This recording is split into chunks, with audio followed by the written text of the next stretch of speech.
Greetings, Eric Backer, New Zealand naturopath, author of Candida Crusher. Thanks for checking out my video. I'm going to do a bit of video in the new year. It's 2017 now. This will be my first video for 2017. And talk about hair loss in women.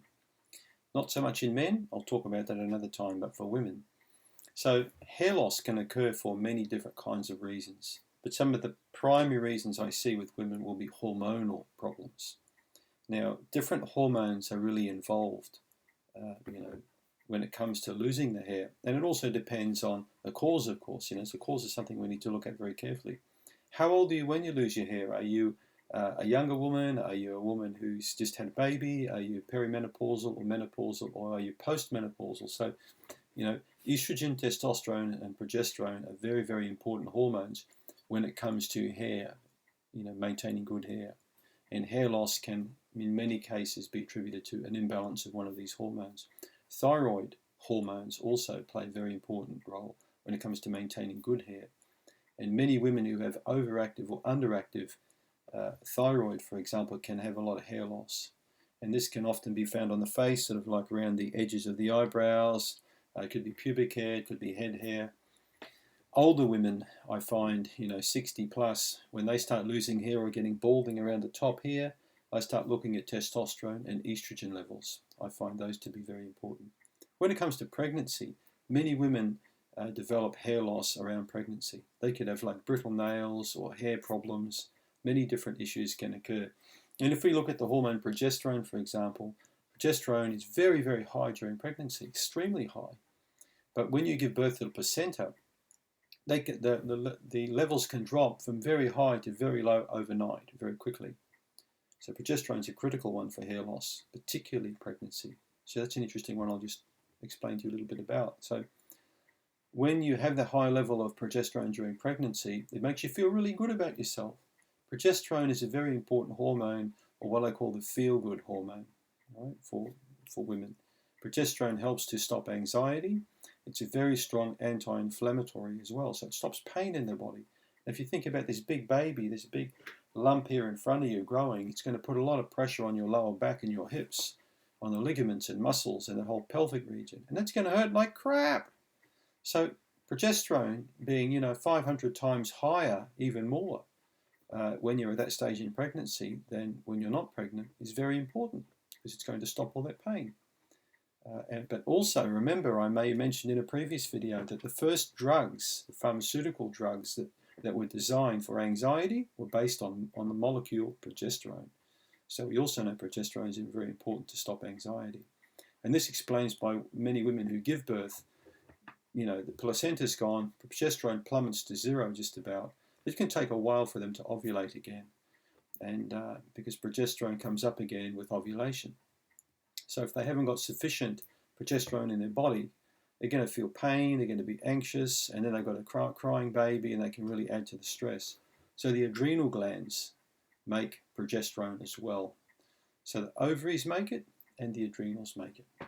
In fact, the ovaries also help you, to produce all the sex hormones, testosterone, estrogen, and progesterone, as well as the ovaries. Well, the ovaries don't make testosterone, but the ovaries make progesterone and estrogen. So what I'm trying to say is hormones need checking out when you've got hair loss. Okay, salivary or saliva is a good way to do it. There's a test I often do now with many patients called the Dutch test, dried urine test comprehensive hormones, or Dutch test.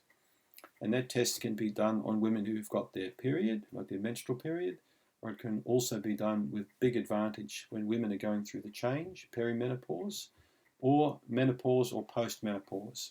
It's often a good time to assess the hormones to see what the heck is going on.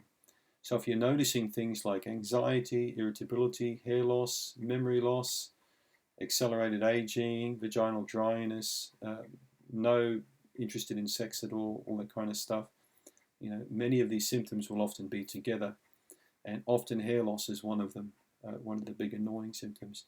Then get the hormones assessed. Let's see what the heck is going on and try and get some balance back in the hormones again. It can make a big difference in your life. Thyroid is a big one. If the thyroid is underactive or overactive. So testing for thyroid stimulating hormone, or TSH testing, is a very good thing to do. check your body basal temperature. Basal temperature testing can help. It's not really the main test I would recommend, but if your basal temperature is consistently below 36 centigrade, for many days in a row away from your period, then you could well have hypothyroidism, especially if your thyroid stimulating hormone or TSH level is high. Then you need to act on that one. So there's many ways to assess thyroid, but a lot of the patients I see in Sweden, for example, have got thyroid problems. I see many women there with thyroid dysfunction, and I'm very disappointed that the doctors often just say, you've got anxiety disorder, or you have a sleeping problem. Don't worry, we got pills for that. Well, maybe if the doctor assesses the thyroid and treats it properly, the woman's not just going to get over the problem she's coming to the doctor with, but her whole life's going to change. So remember, proper assessment of hormones is an important thing to do. So I hope this gives you a little bit of information, okay? And the other thing also we didn't go much into detail is the nutritional status, especially zinc and iron. And there are many other minerals that you can use. There are very good nutritional hair formulations you can take that contain copper and molybdenum and zinc and iron and manganese and vitamin C and all the things that you need to maintain good hair. All right, so it's very important.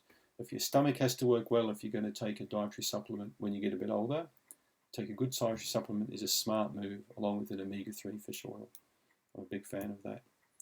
So I could talk all day about hair loss, but I'm just sort of giving you a bit of information on how my take on it. So I check carefully the age of the woman, and then try and understand the underlying hormonal imbalance, and make sure that her diet is good and nutritional status is good. Some pharmaceutical drugs are also linked up with hair loss, I should say. We all know that chemotherapy drugs are, but there are other medications too that can create hair loss in women. So I'm going to leave you with that information and wish you all a wonderful 2017 coming up. Thanks for tuning in.